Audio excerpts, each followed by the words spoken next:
नमन आत्मगन। आज 5 सितंबर है। आज शिक्षक दिवस के रूप में मनाते हैं। तो शिक्षक को हम इस तरीके से लेते हैं कि शिक्षक गुरु है, शिक्षक अध्यापक है, शिक्षक उपदेशक है, पर ऐसा नहीं है। शिक्षक का कोई पर्यायवाची नहीं है और ये हमारे लिए बहुत ज़रूरी है जानना कि शिक्षक कौन है, आचार्य कौन है, उपदेशक कौन है, गुरु कौन है। ये बहुत ज़रूरी है हमारे लिए। अगर हम इनको अलग अलग रूपों में अलग अलग ढंग से जानेंगे तो ही हम अपने जीवन के जो मूल संदेश हैं देने वाले लोग उनको हम समझ पाएंगे। तो हम आज के इस डिस्कोर्स में हम ये समझते हैं कि सबसे पहले कि शिक्षक कौन है और बाकी लोग कौन है, गुरु कौन है, उपदेशक कौन है। तो सबसे पहली बात तो ये है कि मनुष्य पूरा मनुष्य होकर नहीं जन्मता है। मनुष्य जैसा जन्मता है उसको आप मनुष्य नहीं कह सकते हैं। मनुष्य होना होता है, मनुष्य होता नहीं है, होना होता है। आप जैसे ऐसे समझें कि पेड़ पौधे, जीव जंतु वो जैसे जन्मते हैं वो पूरे जन्मते हैं। आप कुत्ता है, बिल्ली है, पेड़ है, पौधे हैं, हाँ वो जैसे जन्मते हैं आप उनको कह सकते हैं कि हाँ ये वैसे ही है। लेकिन मनुष्य जैसा जन्मता है वैसे आप उसको नहीं कह सकते हैं कि ये मनुष्य है। क्यों? क्योंकि मनुष्य की जो अवधारणा है वो बहुत बड़ी है। क्योंकि हम मनुष्य बहुत अपेक्षाएं भी रखते हैं और मनुष्य जैसा जन्मता है और वो जिस तरीके की अपेक्षाएं हम रखते हैं एक मनुष्य की, उसमें बहुत फ़र्क है। फ़र्क मतलब इतना फ़र्क है कि ज़मीन और आसमान का फ़र्क है। आप ऐसे समझें कि मनुष्य एक सीढ़ी है।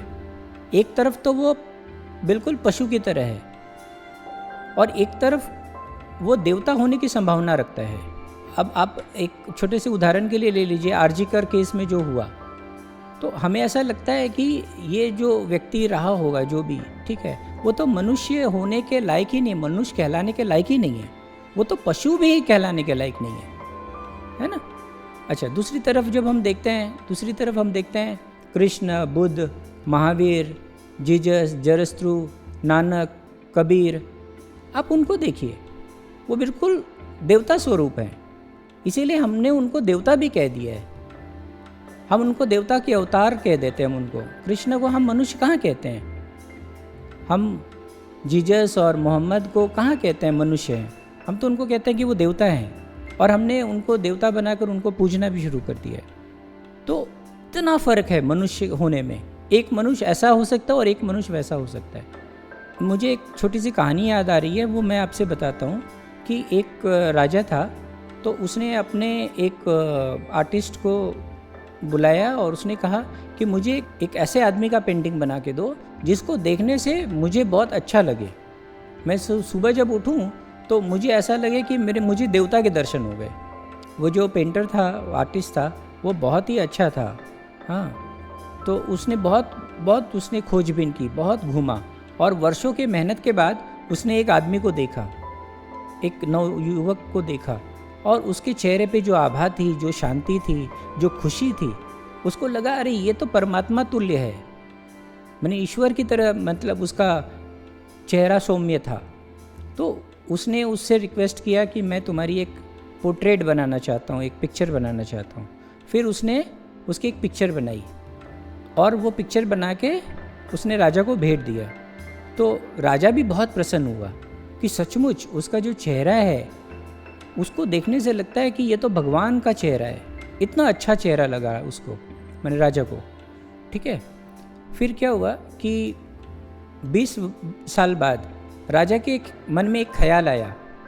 उसने उस पेंटर को फिर से बुलाया। उसने कहा कि तुमने जो मुझे 20 साल पहले एक फ़ोटो बना के दिया था, बिल्कुल ईश्वर का तस्वीर लग रहा था, भगवान जैसा लग रहा था वो तस्वीर, मुझे एक ऐसा तस्वीर बना के दो जिससे लगे कि वो तस्वीर जो है बिल्कुल घृणा है, माने दैत्य है, राक्षस है। हाँ, उसको देखने से ऐसा लगे। फिर वो पेंटर जो है वो खूब घूमने लगा, खोजने लगा ऐसा आदमी जिसके चेहरे पे दरिंदगी नज़र आए और बहुत गुस्सा और क्रोध और अशांति नज़र आए। हाँ, ऐसा कोई आदमी ढूंढने लगा। तो अब कोई अच्छी जगह में, मंदिर में और बगीचे में और नदी और पहाड़ के किनारे तो कोई नहीं मिलेगा। तो फिर उसने कारागृह में गया, जेल में, तो उसने एक आदमी को देखा।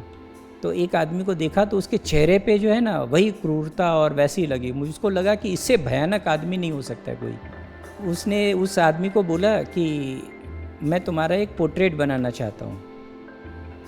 तो उसने उसको बिठा दिया और उसका एक स्केचिंग करना शुरू किया, मैंने पोर्ट्रेट बनाना शुरू किया। तो जब वो बना रहा था और उसने जब कंप्लीट किया तो उसने देखा कि वो आदमी जो है वो रोने लग गया। वो जो क्रूर आदमी था, हाँ, वो रोने लग गया। तो वो अचानक से आश्चर्य से भर गया, क्योंकि जब उसने बनाना शुरू किया था तब उसने देखा कि उसके चेहरे पे कितना क्रोध है, हाँ, कितना गुस्सा है, कितनी क्रूरता है, हाँ, कितनी निरस्तता है। और तो वो सोचा कि ये आदमी क्यों रो रहा है, इस आदमी को तो रोता हुआ नहीं होना चाहिए। तो उसने पूछा कि आप क्यों रो रहे हो। तो वो आदमी बोला कि मैं इसलिए रो रहा हूँ क्योंकि 20 साल पहले तुमने जिसका फ़ोटो बनाया था कि तुम एक ऐसे आदमी को ढूंढ रहे थे कि जिसको देखने से भगवान याद आ जाए, वो आदमी भी मैं ही था। और आज 20 साल में मेरी हालत ऐसी हो गई कि मैं ही वो आदमी बन गया कि मुझसे बुरा तुमको और कोई नहीं दिख रहा है। तो इस कहानी से हमें ये संदेश मिलता है कि मनुष्य जो है वो उसकी क्षमताएं कितनी हैं, उसकी यात्रा कैसी हो सकती है। हाँ, तो वो सिद्धार्थ से गौतम हो सकता है, रत्नाकर से वाल्मीकि हो सकता है, या फिर बहुत अच्छा आदमी जो है वो भी बहुत बुरा हो सकता है। और हम इस कहानी को भी एक बार दरकिनार कर लें तो हम देखें कि जो बच्चे होते हैं उनके चेहरे पे देखिए कैसी सौम्यता होती है। हाँ, लेकिन वही बच्चा जब बड़ा होने लगता है तो उसके चेहरे से जो है ना वो कोमलता, वो सौम्यता धीरे धीरे खोने लग जाती है। और ख़ासकर जब वो बूढ़ा हो जाता है तो उसके चेहरे पे तो वो बात रहती नहीं है, वो शांति और वो खुशी, हाँ, उसके आँखों में जो एक ललक थी जीवन के लिए, वो हाँ, वो कुछ नहीं रह जाता एक आदमी के जीवन में। ये तो हम आम आदमी के जीवन में देखते हैं। तो इससे हमें पता चलता है कि जो मनुष्य है, हाँ, उसमें वो एक सीढ़ी की तरह है। वो एक पशु भी हो सकता है, एक देवता भी हो सकता है, और उसकी क्षमताएं जो हैं वो दोनों तरफ बहुत अपार है। वो पशु भी हो सकता है, पशु से भी नीचे गिर सकता है, वो मनुष्य से देवता हो सकता है और देवता से भी ऊपर जा सकता है। हाँ, तो ये बात है। अब बात ये है, ये कहानी मैंने आपको इसलिए बताई और मनुष्य के बारे में, उसकी संभावनाओं के बारे में इसलिए बताया क्योंकि आज शिक्षक दिवस है। बात यह है कि मनुष्य जब जन्मता है तो मनुष्य ही एक ऐसा प्राणी है जिसे अगर मतलब जन्मते ही अगर आप छोड़ दें अकेले तो वो जीवित नहीं रहेगा। आप अगर किसी कुत्ते को, बिल्ली को, बकरी को, भेड़ को अगर आप जन्मते ही छोड़ दें तो भी वो अपने आप को सर्वाइव कर लेगा, जीवित रहेगा, अपने आप को ठीक बड़ा कर लेगा। लेकिन मनुष्य नहीं कर पाएगा, वो मर जाएगा। और अगर उसको हमने बिल्कुल छोड़ दिया और हमने कुछ भी नहीं किया तो वो पशु जैसा ही हो जाएगा। फिर मैं आपको एक कहानी सुनाता हूँ तो उससे आपको ये समझ में आएगा कि मनुष्य की संभावनाएं क्या हैं और उसको शिक्षक की ज़रूरत क्यों है। आज जो शिक्षक दिवस है तो हमें ये जानना है कि हमारे जीवन में शिक्षक की ज़रूरत ही क्यों है। तो शिक्षक की ज़रूरत ऐसे है, आप समझिए कि कुछ वर्ष पहले, हाँ, अकबर ने एक प्रयोग किया था। उसने क्या किया कि एक नवजात शिशु को एक कारागृह में डाल दिया और उसका पूरा ख्याल रखा, लेकिन उसको किसी भी आदमी से मुलाकात नहीं कराई।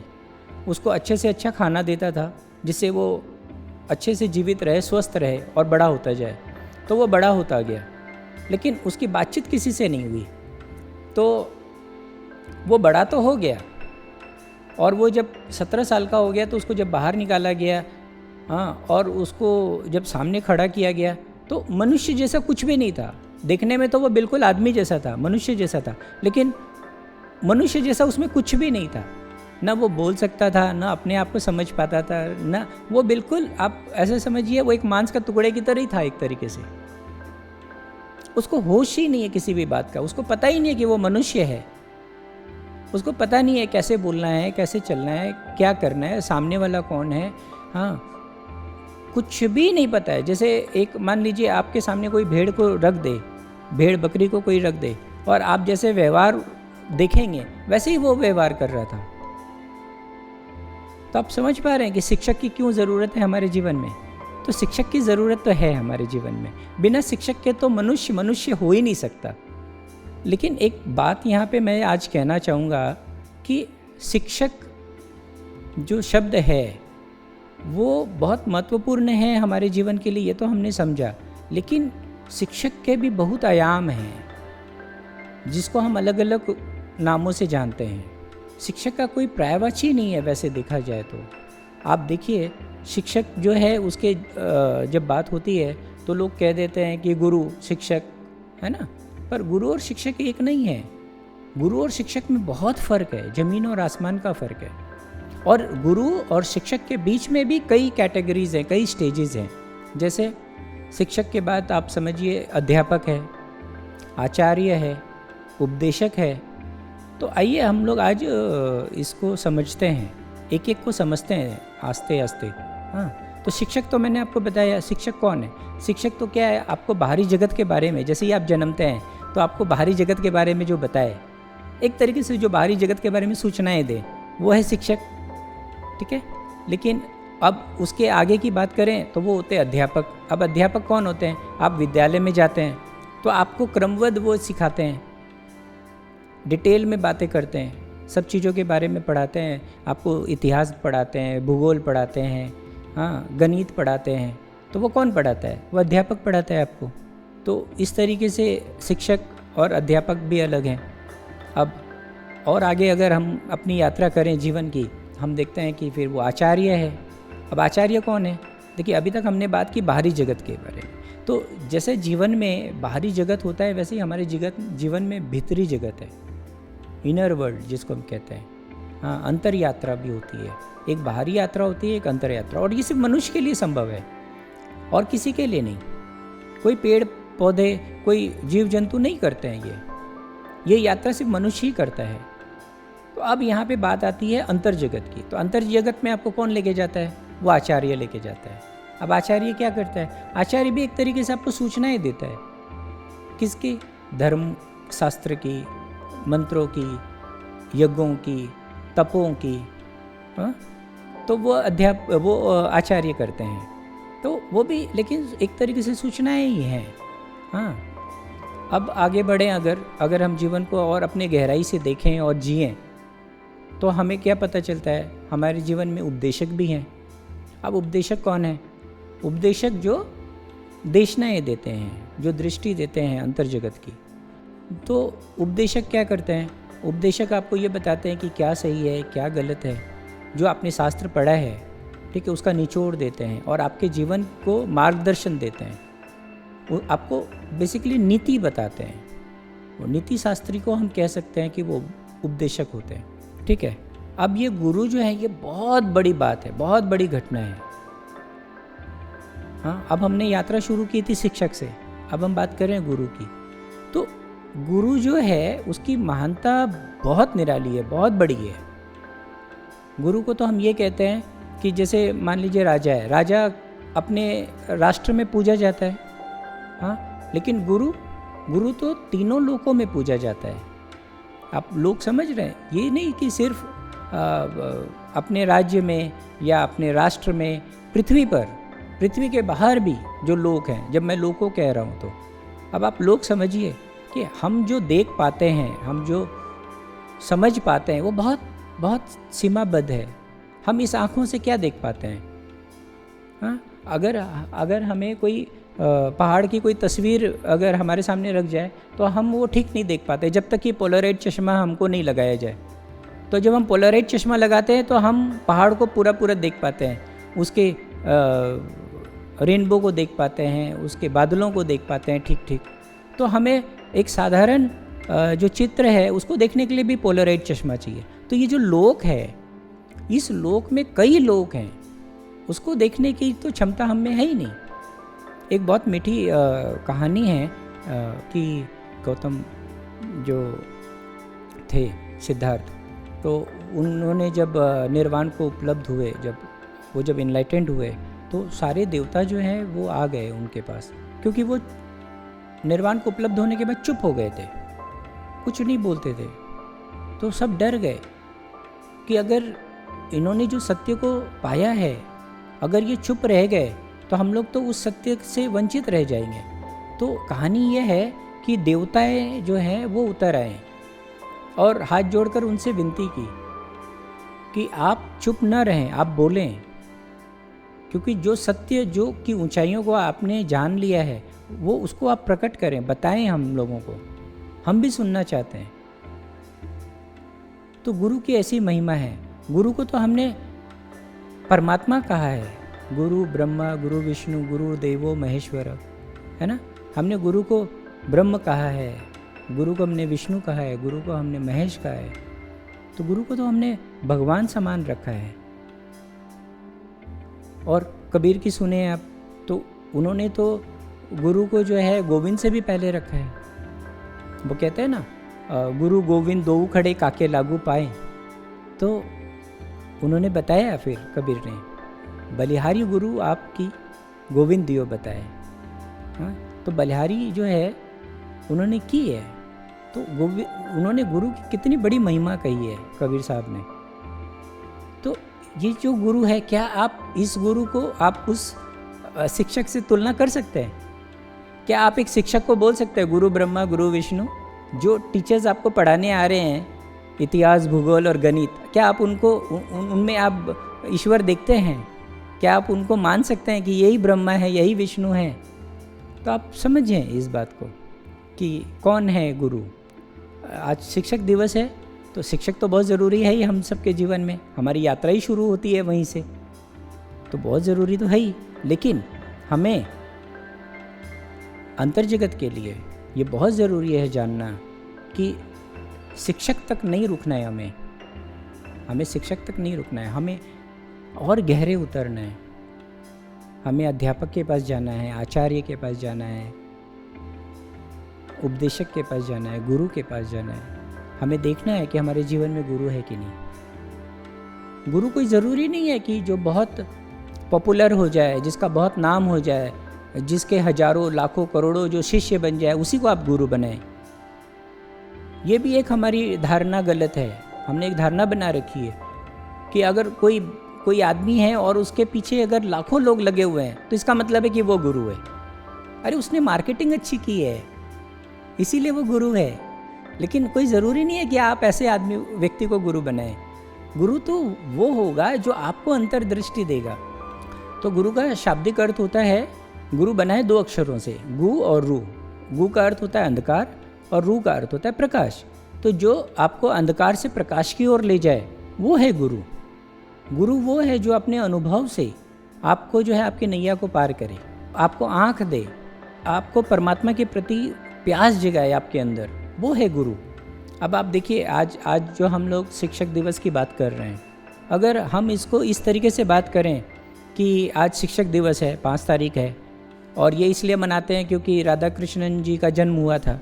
अगर मैं ये सारी बातें बताऊं तो मेरा क्या रोल हुआ?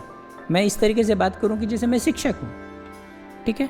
अब अगर मैं राधा कृष्णन जी के पूरी जीवनी के बारे में आपको बताऊं ठीक से कि उन्होंने कहाँ जन्म लिया, कब जन्म लिया, कहाँ ग्रेजुएट हुए, कहाँ से उन्होंने फ़िलॉसफी पढ़ी, फिर फ़िलॉसफी बनने के बाद वो कौन से कॉलेज में प्रोफेसर हुए, फिर वो प्रोफेसर बनने के बाद उन्होंने जो है कि भारत में क्या क्या सेवाएं दी, राजनीतिक सेवाएं, कब जो है विदेश गए, किन से मुलाकात की। अगर ये सारी मैं बात करूं तो मैं अध्यापक होऊंगा आपके लिए, है ना। अब अगर मैं मान लीजिए आचार्य का रोल करूं तो मैं आपको इसी बात को कैसे कहूँगा? मैं इस तरीके से कहूँगा कि जो राधा कृष्णन जी थे वो कोई साधारण व्यक्ति नहीं थे। हाँ, उन्होंने भारतीय दर्शन लिखा और उनकी जो भारतीय दर्शन है वो बहुत ऊंच कोटि की है, सबको पढ़ना चाहिए। और उनके दर्शन ये है, और दर्शन के बारे में विवरण दूं तो मेरा क्या रोल होगा? मैं क्या रोल कर रहा हूँ? मैं एक आचार्य का रोल कर रहा हूँ। फिर अगर मैं आपको ये बताऊँ हम लोगों को क्या सीख मिलती है राधा कृष्णन जी से। एक जो शिक्षक जो होने को हुआ था, हाँ, वो साधारण शिक्षक होके भी रह सकता था, बहुत पैसे कमाता, लेकिन वो सिर्फ पैसा नहीं कमाना चाहते थे, इसीलिए तो उन्होंने अध्यात्म की तरफ उनका रुझान था। तो उन्होंने अध्यात्म को जो है साधा अपने जीवन में, तो हम सबको भी अध्यात्म साधना चाहिए। तो ये उपदेशना है। अगर ये देशना मैं आपको दूं तो मैं उपदेशक होता हूँ कि आपको भी जो है कि उन्मुख होना चाहिए अध्यात्म के प्रति। और अगर मैं आपको परमात्मा के प्रति प्यास जगाने के लिए कहूँ, मैं आपको कहूँ कि आपके जीवन में गुरु होना कितना ज़रूरी है, मैं अगर आपको ये बताऊँ कि गुरु कौन है और गुरु होना कितना ज़रूरी है एक व्यक्ति के जीवन में, अगर आपके जीवन में गुरु नहीं है तो आपका जीवन व्यर्थ है। आप व्यर्थ ही जन्मे और व्यर्थ ही मरेंगे। और अगर मेरे कहने से आपके अंदर परमात्मा के प्रति प्यास जगती है तो मेरा रोल गुरु का हो गया, मैं आपके लिए गुरु हुआ। अब समझ में आया ना कि एक ही व्यक्ति जो है वो कितने ढंग से हमारे सामने आ सकता है, और वो व्यक्ति आपके जीवन में कौन है, क्या है। अब मैं एक आखिरी प्रश्न आपसे पूछना चाहता हूँ इस शिक्षक दिवस के दिन। शिक्षक दिवस तो महत्वपूर्ण है ही हमारे जीवन को, क्योंकि हमारी जीवन की यात्रा उनसे शुरू होती है। लेकिन एक प्रश्न बहुत ज़रूरी है, आपको अपने आप से पूछना है कि क्या आपके जीवन में गुरु है? और अगर आपके जीवन में गुरु नहीं है तो आपका जीवन निरर्थक जा रहा है। और ये जब तक आप गुरु किसी को नहीं बनाएंगे, गुरु के सानिध्य में नहीं जाएंगे, तब तक आपको पता भी नहीं चलेगा। तो आप अंतर्मनन करें गुरु के प्रति, परमात्मा के प्रति। इस शिक्षक दिवस को हम इस तरीके से मनाते हैं। आत्मनमन।